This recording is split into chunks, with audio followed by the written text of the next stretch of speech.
One, two.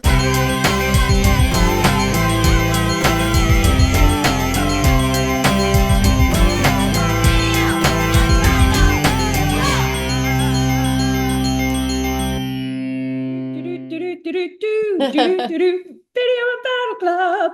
All right. Bella Club. How are you What's doing? up? I know. What's up with I'm you? good. I'm good. I watched the film that you told me to watch this week. I just finished it actually this morning, so I have a lot to talk about. And that film is, Long legs. that's right, Long So Legs. scary. Welcome to the Video and Vinyl Club. I'm Emmy Wildwood. I'm a musician and an art director. And I'm Erin Mars. I'm a director, and musician, and all around goofball. So let's do it. Let's get into the meat of this. Well, Erin and I were talking, and we were thinking that since it's October, or just Mhm. about to be, it will be when you listen, that we should do like a horror, Halloween, scary, spooky, creepy themed Mhm. month. Yes. Also, all these horror movies are coming out. Like, it seems like that's all I'm seeing, but it's probably for that reason that it's Yeah, October. it's the time when the creepy, scary, ooh, which to me is one of my favorite times of year. And I think that there's so many great films that come out. Sometimes it's really hard to see stuff, but we definitely want to check out some of the stuff that people have been talking about and we've been hearing about. So I had heard people talking about Long Legs.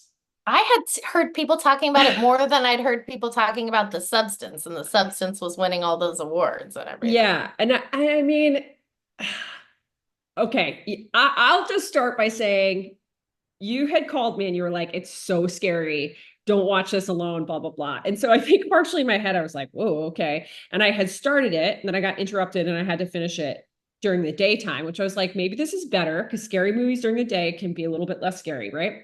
Yes. I didn't think it was scary. I didn't. I didn't. And I don't know what that says about me because That I you're was not like, worried about your salvation. well, maybe it's that, but I think it was also maybe I've just watched so many films in the genre and I'm such a fan of like the horror suspense genre. I thought it was fun to watch. I thought some of the Yeah. cinematography was beautiful.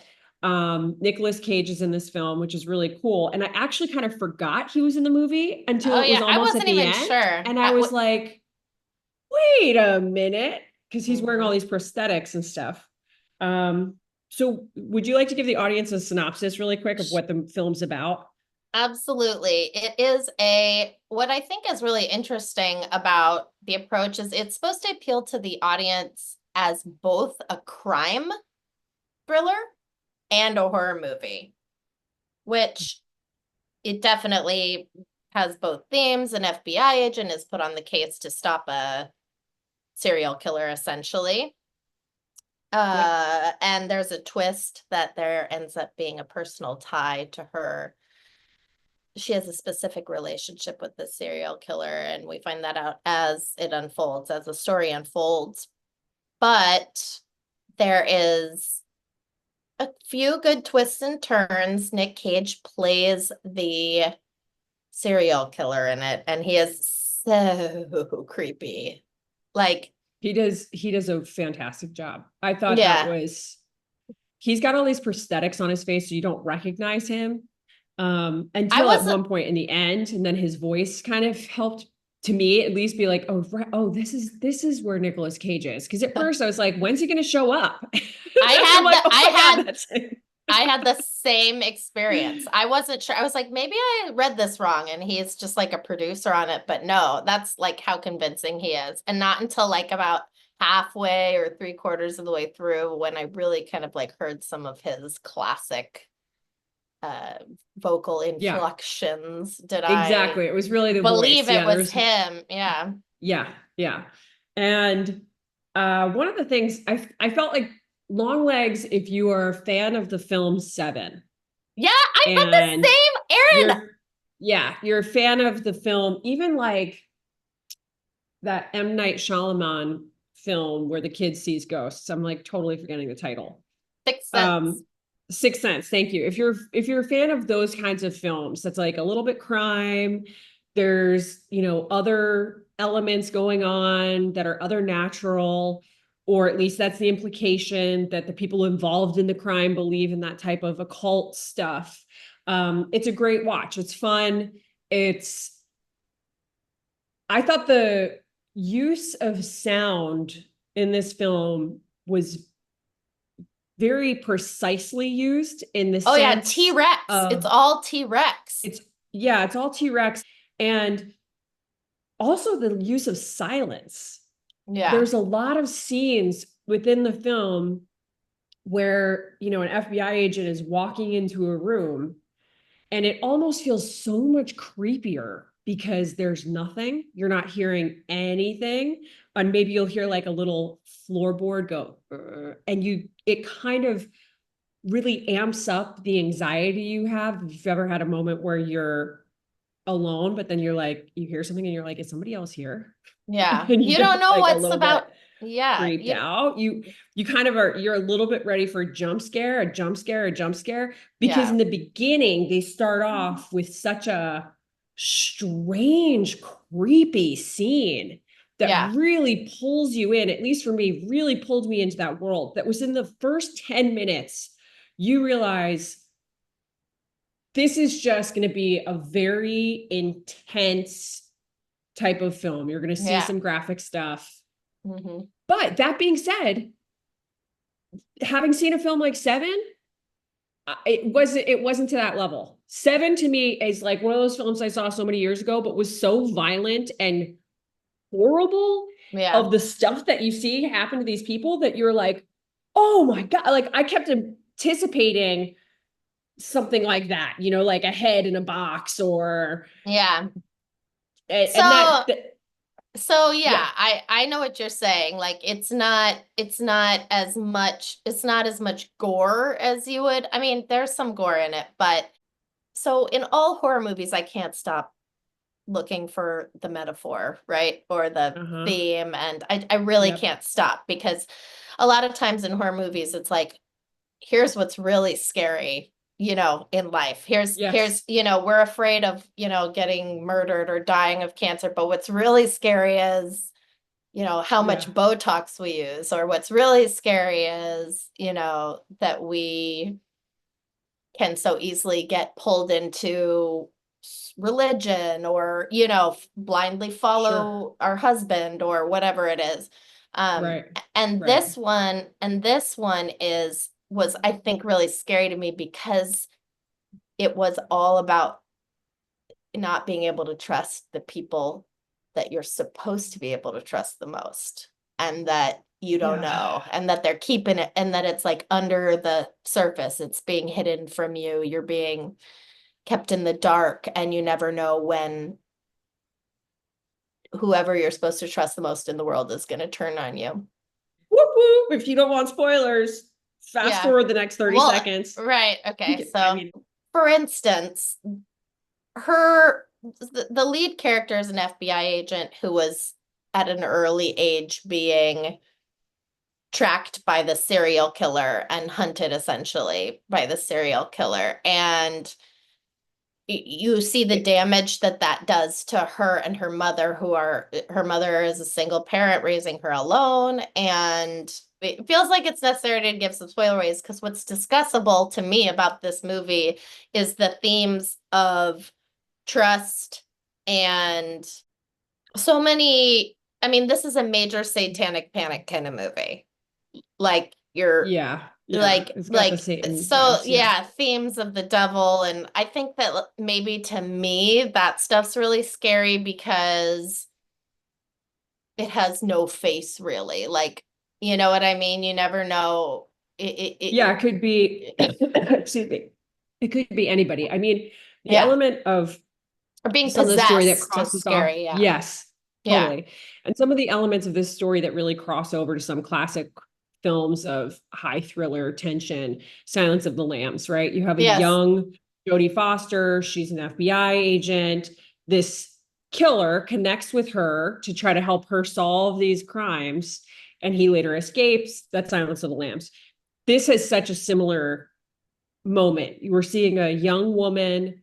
She's using her intuition, even though right in the beginning, she has a partner who she's like, I think this is a house that we need to call in. And he's like, I'm not doing that my first day, goes up and he gets shot. We learned this within the first 5 minutes. I'm not Yeah. really spoiling anything for anybody, but it definitely sets the tone of what this film's about. It's that the people, and it's exactly what you're talking about. One of the underlying currents of it is the people who are closest to you in some ways are the people who are the most dangerous because they can be used as a liability against you, or they could be using you as a liability against yourself. And Ugh. I say that in the sense of Ugh. something else actually I've been thinking about a lot, but it came to me about loyalty. That when I was younger, I always had this big feeling about how important loyalty was for me to be loyal to people, or for friends especially to be loyal to me. And that's such a great thing to have. But the opposite of loyalty, in a sense, the reason why there's this, I think, desire for loyalty sometimes is because there's actually an underlying belief of scarcity, that Mhm. we need, or we would want that loyalty, because then it's like, okay, well, I have this friendship. They're loyal to me. I can trust them because I can't trust other people. Do you get that like kind of mirror to this? And in a sense, that's what's also happening in this film. Oh The yeah, parent, I see lots of themes of scarcity happening, yes. it's like, you need to do this because if you don't do this, this other thing is going to happen. And so people are making these decisions, some of them very unconsciously, but the mother character makes a decision completely based on fear that she believes is coming from a place of loyalty, that actually spins out of control and makes a situation that was pretty bad to begin with end up much worse for many more people Yeah. and for herself. Yeah. And so I think, like, the way that you were talking about films having themes, horror Yeah. movies in general having themes, totally, I completely agree with that. We've seen that be true historically when you go through. It's like zombie movies first came into popularity when there was communism was a big thing, and Yeah. zombies, they don't think, they're all the same, they just go, they just do, it's like, Yeah. Yeah. we're one Yeah. entity but we're many people. Vampires, the idea of somebody like sucking your blood, your life essence away, that's another thing. That's like capitalism. It's like you can go into all these different ways that you can Yes. like break Yes. stuff down when we're dealing with Mm-hmm. monsters. Yeah. And this was another one because it's about the scare, to me, the fear of belief, Yes. that your deep rooted fear of belief. What you believe really can impact what can affect you and scare you. So when you're talking about belief, are you talking specifically about the religious aspects of it, or what is right in front of her? Or right in front. Do you know what I'm trying to say? Like, is is this a theme about actually being possessed and believing in God or the devil or good and evil? Or is this about the fear of good and evil in general? Like, is this about is there a physicality of her of possession in this movie, demons possessing people, or is this all about the fear of it, or that what is actually driving people is the fear of evil rather than actually being vulnerable to it? Does that make sense? It's like, to Yeah, me, I kept it asking myself, is this really happening, or is this in everyone's head? Is this all because for the audience, there is clear moments of, well, not so clear moments of, there's a lot of insinuated being possessed by the devil. There are these dolls that are creepy. There's people acting creepy, but sometimes the fear of of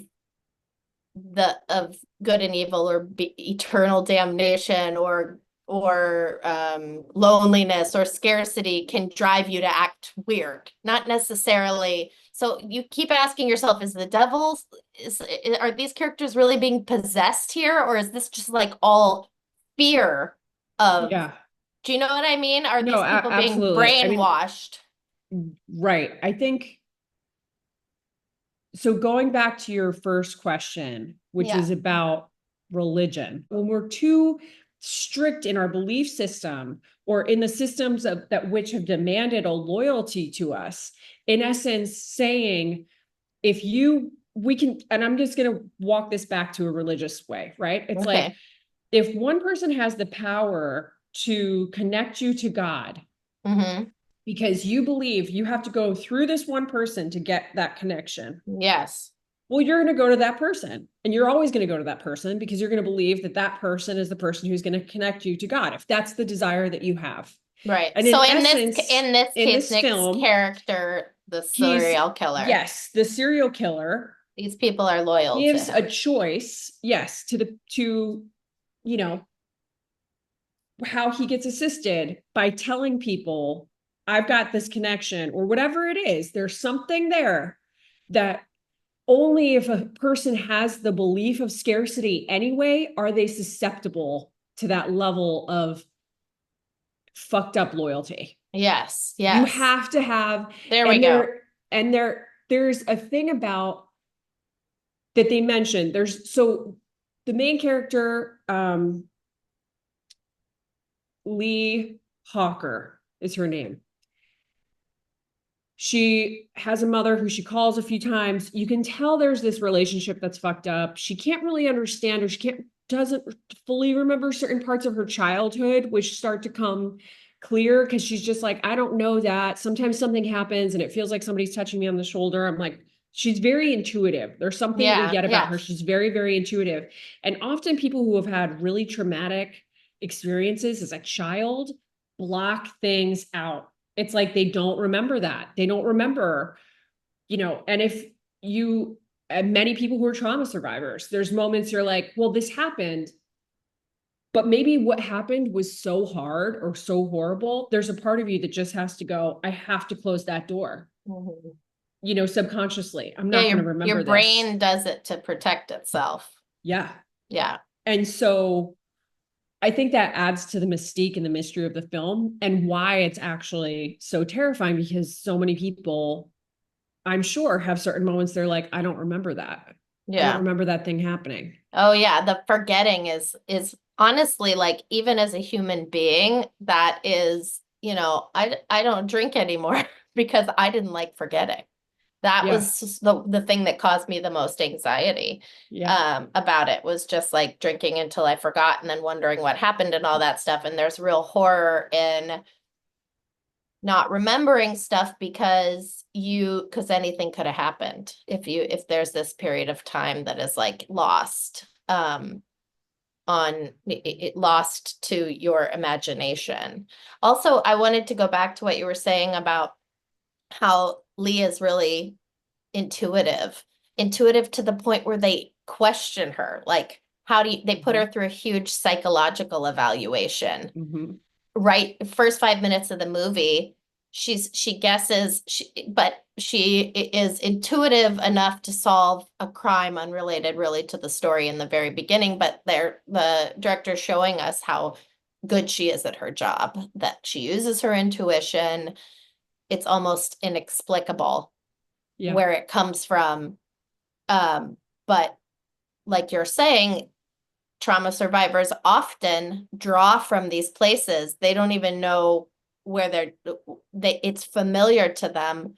Even if they've forgotten what exactly has happened, they're able to connect the dots because they have experience in trauma that feels familiar. And so this intuition is actually not spiritual necessarily, but drawn from experience.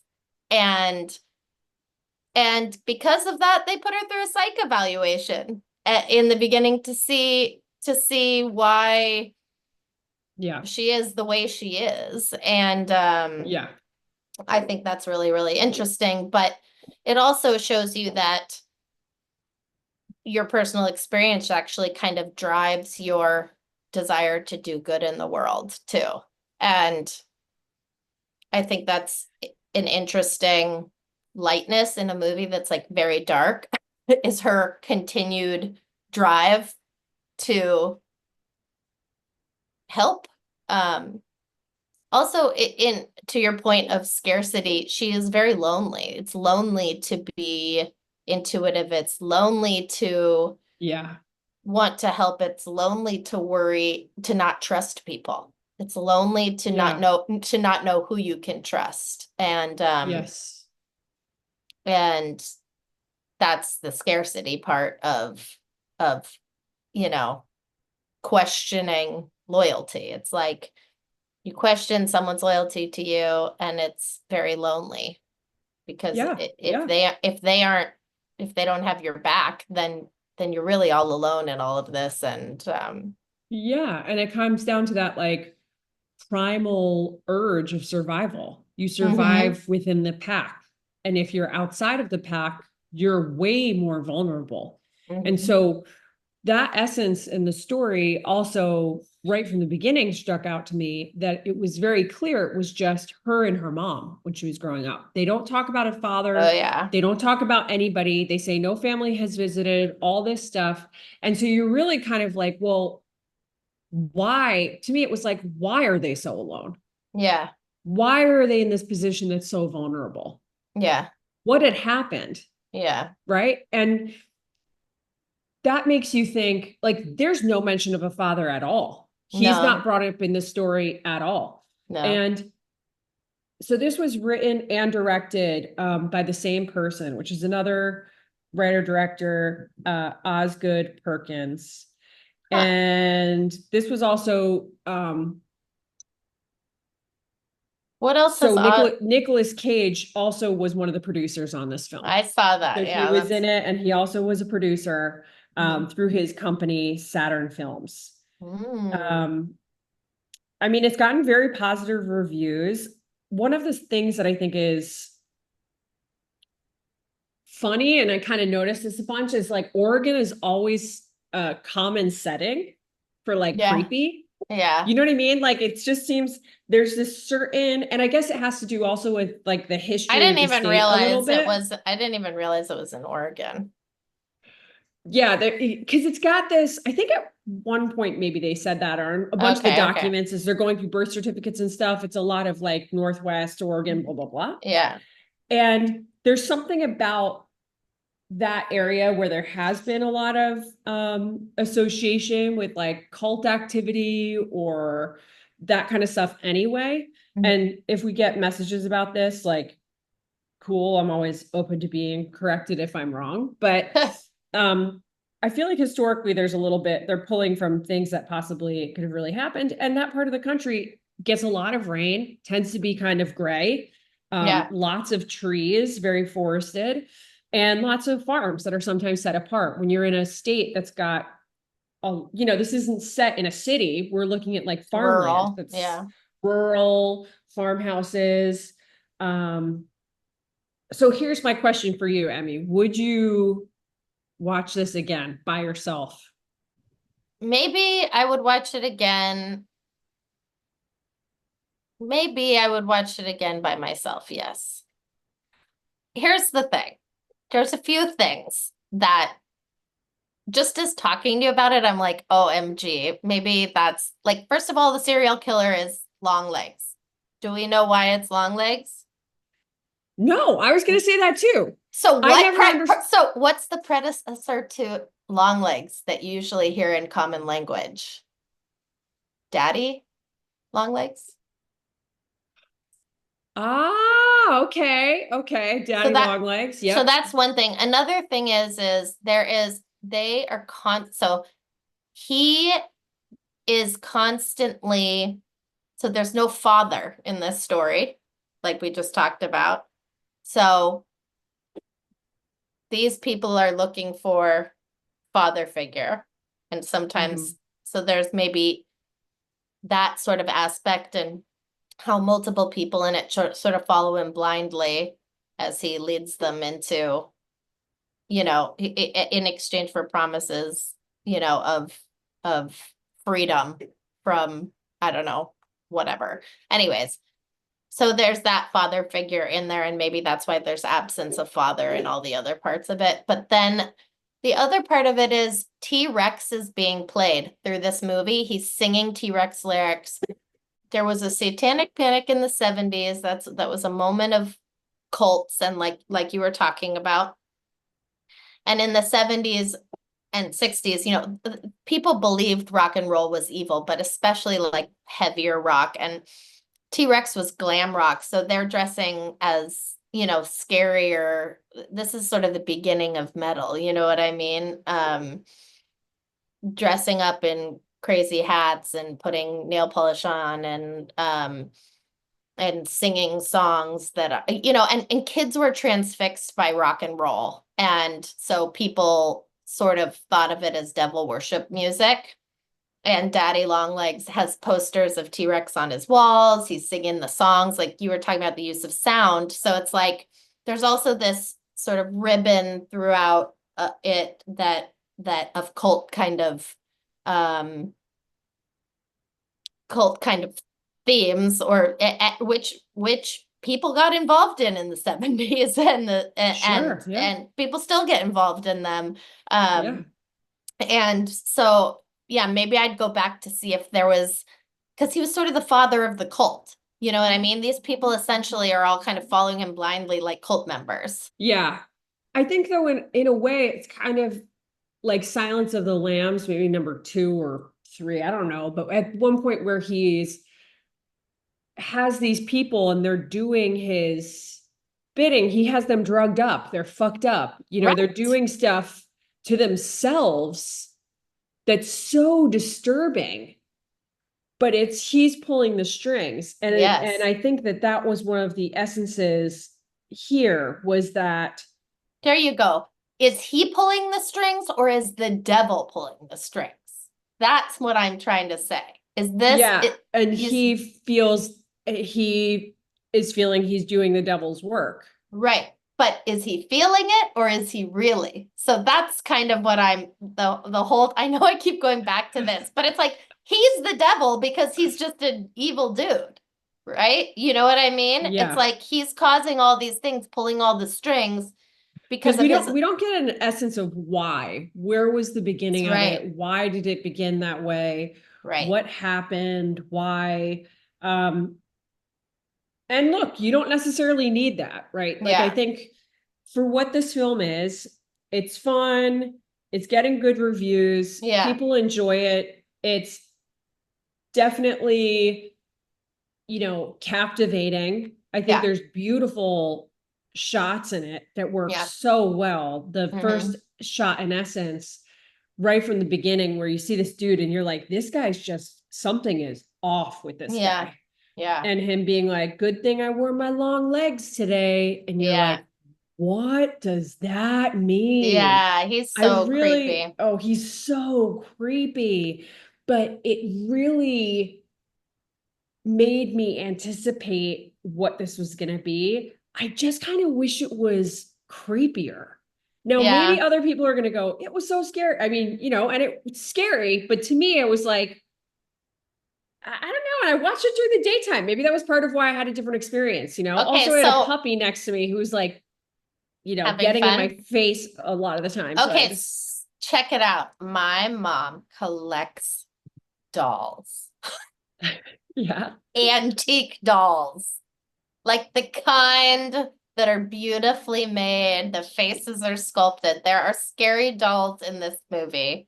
My yes, mom has decided to use my childhood bedroom as the place where she stores all of these dolls. So when I go home and visit home and sleep in my childhood bedroom, there's yeah. like hundreds of creepy blinky dolls Oh my sitting on goodness. every surface. How many? That's crazy. So how many dolls does she have at this point? Oh, maybe like 100. 100 dolls? Is that a lot? I think that's a lot. Yeah, that's a lot. That's a lot of My mom dolls. is a collector of things. Okay. She's an artiste. Yes. So she, which honestly I didn't understand for a long time. Like my mom collects stuff and hangs on to it for a long time. Mhm. But and I was like, why what are you aren't using this, you aren't using this. But she kind of keeps things around her and looks at them and is inspired by the way people have made things and so forth. So to somebody who's walking in, they might be like, this is really creepy. Why does this lady have 100 dolls? Like just, that Yeah. nobody's playing with or using or, Yeah. but really she keeps them around her to see the way people have made things to inspire her own work. Okay. And that can be said for like hundreds of collections that she keeps in her house. So, anyways, specifically though, my bedroom, I am tangential. Specifically, my bedroom being filled with these creepy dolls though is like Yeah. really not. I mean, my point is I don't know if I can go home and sleep in that bedroom now because I don't want to think of all the dolls being possessed. You know what I mean? So maybe for me, it's sort of the imagery in this movie was like really scary. Yeah. I have particular fear again of people who, because it is real and maybe I've experienced it in real life, which we won't go into, but people not being who they say they are essentially. Mhm. Someone feel like you can really trust actually not being a person you can trust. Um, People changing, like maybe at one point being someone who you could trust and then they do a 180 and it's like you lose them. So there's like you lose the people that you can trust and there's that in Mhm. this movie. These are Mhm. all themes that scare me. So Yeah. No, of course. Yeah, yeah, yeah. maybe I'm more scared by, what the human condition, what the people around us are capable of. That really scares Yes. me. Yes. And sort of having the rug pulled out from under you is very scary. And then additionally, I hate stuff that happens to kids. Like, I mean, I know we all do, but like Oh when my somebody harms goodness. a child, like it's like that's the worst, most Yeah. evil person in the whole world. So like Yeah. somebody who can't defend themselves. So So you're the this is a worst, this scariest. segues to actually Yeah. another film that I Yeah. watched a few weeks ago that I Uh-oh. watched this film called Speak No Evil, the original, not the American one that's out right now. Okay, it's the original one. I think it's like Danish, or maybe it's Swedish. Sounds And terrifying. okay, and it involves kids and parents and trust and do you really know people and all that kind of stuff. And No. that film, I watched it when I was not feeling well, and one of my friends was like, "Don't watch the preview, just put on this film." Yeah. I could not shake that film and how creepy it was and how Yeah. disturbing it was and how much anxiety it produced in me just watching it for Yeah. honest to God weeks. Weeks. Wow. Okay. And I want you to watch it and we can Okay. talk about it because we're in this mode of like Speak no evil. And you horror said it's like films. Danish or something, but Yeah, is it's on it Netflix. It's on so Netflix. The is it original. It's gonna have your subtitles. subtitles? Okay, great. Mhm. Um, I I watched a lot of movies this weekend. Yeah, and you watched Blink twice. I watched Or Blink don't twice. blink twice, yes. Which I was gonna try to key up and also watch, and I just didn't have the bandwidth. So let's do this. On our next episode, I'll watch Blink twice. Okay. You watch Speak No Evil, the original one.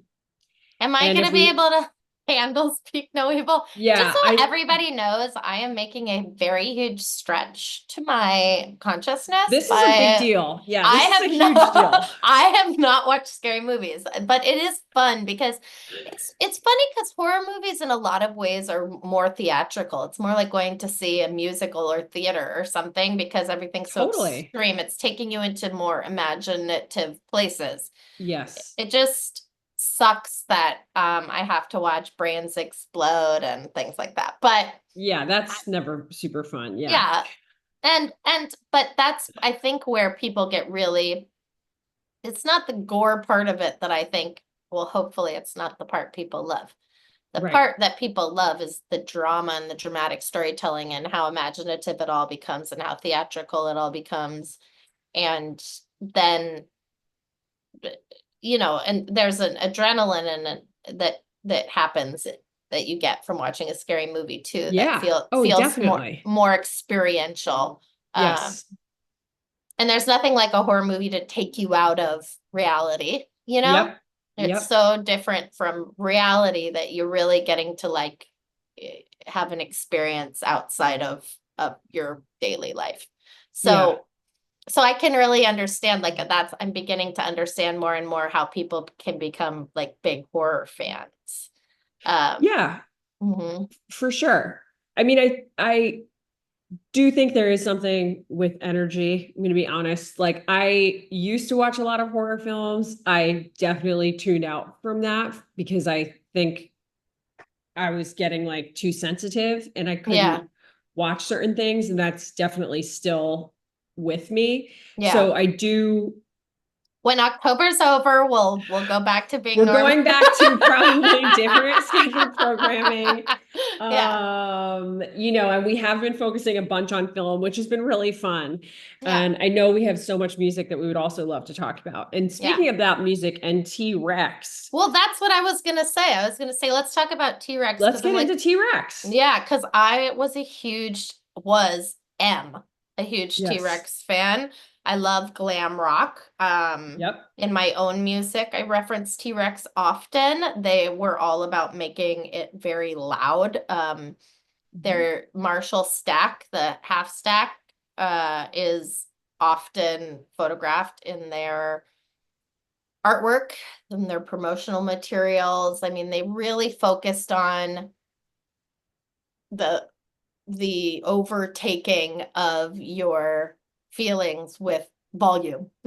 Yeah, for sure. And for um, people who are not super familiar with T-Rex, they are an English band. In the beginning of their career, they were almost like psychedelic folk and then moved more into the pop and glam rock zones. They had a bunch of different members that came and went, and though the band started in 63, they really kind of hit their big popularity zone from early 70s, like 70, 73. so Uh, what's really cool, what's really different about T-Rex is they have super catchy melodies. Like there's definitely a pop element that mhm. is happening. It's not like as dark as maybe other heavy rock bands. There's sort of energetic um stuff happening in there, more like movement, more energetic pop a little bit. Maybe Yeah, that's because of the folk beginning, like you were saying. Um, but they really were like they shaped glam rock. And Mark Bolan is the lead singer, and he had a really special sounding voice. I don't know, just tonally, it was very I don't know, kind of mid-rangey and dramatic, almost theatrical. yeah, Yeah. So anyways, I think many musicians that play rock and roll, I mean, I feel like most people who love rock and roll have T-Rex in common. I will tell you that because oh, absolutely. yeah, I yeah, mean, and they're one of the most, influential bands, I think, in many ways for glam rock, but also for punk, right? Like, I think they were influential for yes, Susie and the Banshees, the Ramones, Kate Bush. The melodies are very catchy, very yeah, fun, and it's dancey, and yeah. you really get into it. And you know, unfortunately, they were a short-lived band due to the death of the lead singer in a car crash where he drove into a tree. Whoa, I didn't know So, that. yeah, he had gone to dinner and drinks with, I think, his girlfriend or something, and they were driving home and they crashed into a tree and he died. So that Oh, kind of brought the, you know, end of a lot of what they had. And I think maybe they replaced him. I'm not really sure. I haven't like dug that deep into it. yeah. Um, But there is also that movie, Elliot, what was it called? Billy Elliot. Stephen Warbeck scored the incidental music for the film. Polydor Records released the soundtrack on March 11th, 2002, which includes several well-known glam rock and punk songs from T-Rex and The Clash. The Mm-hmm. soundtrack also contains pieces of dialogue from the film. So essentially, it soundtracked a lot of the movie Billy Elliot. Yeah. Very cool. Yeah, like I loved T-Rex because of the Marshall Stack imagery, which was like when I was in punk bands in college era, it was like if you had a Marshall Stack, you were like really doing it. And Yeah. honestly, I still sing about Marshall Stacks because I romanticize them, and that's all because of T-Rex. So I'm highly big fan of the way that they shifted music visually. And Yeah. I think, bringing it back to the film we watched, I think that's a big part. Like it had an effect on people. Like people were pretty freaked out, Yeah. being freaked out is being moved by something. So you're doing something right when you're like pushing the limits like that. And people associating something that can take you over so powerfully with the devil is not uncommon. It still happens today all the time. So Yeah. and Absolutely. anyways, so next week, I guess we're going to talk about Blink Twice. We're going to talk about Blink Twice, and we're going to talk about Speak No Evil. I'm so scared. I'm Well, I mean, with scared. Speak No Evil, here's the interesting thing about it. Okay. You could watch both, right? Like, I could go and make myself watch the American one. I've already seen the Danish Yeah. one. Yeah. You could see either or, and then Yeah. we can have a discussion on how films change. I always think that's a really interesting thing to do. Like Yeah. Vanilla Sky was originally, I believe, it was a Spanish language film. I think it Oh. was maybe a Spanish film, or it was Portuguese, or maybe it was even from South America. Don't come at me because I don't remember exactly where it was from, but I did see it at the Sunshine Theater Yeah. when it came out, that film. And then years later, oh, look, there's this Tom Cruise film, Vanilla Sky. And I went to see it and I was like, what the frick did they do to this film? Because so often culturally, I think people believe American audiences to be really stupid. And so they like change stuff to make it Yeah. way more obvious. And they Hmm. changed the end. And I was like, this is Yeah. just bonkers. So I think it's always really fun to kind of see when movies get, flipped both ways. Yeah. And that's happened to a ton of different films. I mean, there's that vampire one with the little girl vampire, Let Me In. Oh, Oh. it was called I think it was called Let the Right One In. Ugh. Um, I've never heard of that. yeah, Let the Right One In. So Let the Right One In came out in 2008, Mhm. and wild. It's about like a young boy who's bullied and this young girl that he meets who becomes his friend. Yeah. Beautiful film. Beautiful. Crazy, like beautiful film. So 2 years later, of course, an American version of the same film comes out. Mhm. And I always love when these things happen because I really say it's so fun to watch them both, to understand like artistic differences that different directors can make, how casting can play such a huge difference on the way that you feel watching the film, Yeah. certain settings. And not that often there's always huge changes, but casting is really changes the way people vibe with a story, at Yeah. least to me, right? Like, I don't know if you've ever seen the clip of Back to the Future, Yeah. and um Michael J. Fox was who they wanted to originally cast, and then he was on some other film. So instead, they cast Eric, redhead guy, big in the 80s. Yes, okay. Eric Stoltz was the original actor cast as um, Marty McFly in Back to the Future. You can see a clip because he plays of the same scene. You can see Eric Stoltz playing the same scene that later Michael J. Fox does. Yeah. Saying the exact same words, exact same setting, exact same outfit.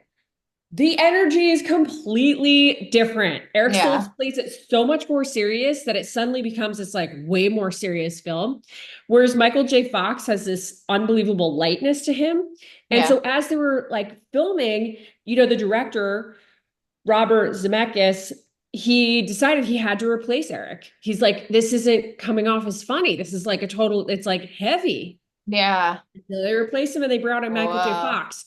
And so it's really fun to kind of just see when we're watching films that are so similar, what can happen through casting and all those different things. And we can put a link to a clip where you can see both scenes back to back. I'll find that on YouTube and we'll post that up for you guys because it's pretty cool. And I mean, Eric Stoltz is a really great actor. Yeah. You might know him from things like Pulp Fiction. He was in Some Kind of Wonderful, Killing Zoe, Kicking and Screaming. He was nominated for a Spirit Award for Best Supporting Male Actor, for Pulp Fiction. Whoa.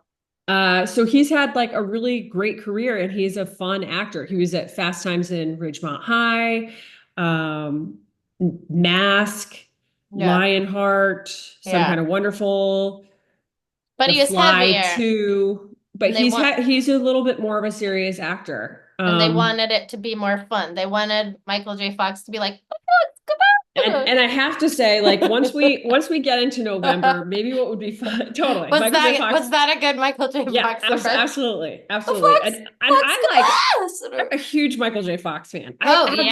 absolutely love Michael J. Did you Fox. see his documentary on Apple Plus? Yes. Oh, it's so Yes. good. And so I think when we get to November, once we get through October, guys, and we've been talking about horror films for a long time, Emmy and I can share some of our favorite movies that we can make each other watch, who Yeah. have some of our favorite actors. And I already know which one of mine's going to be, What? which has Michael J. Fox in it. It's called Greedy.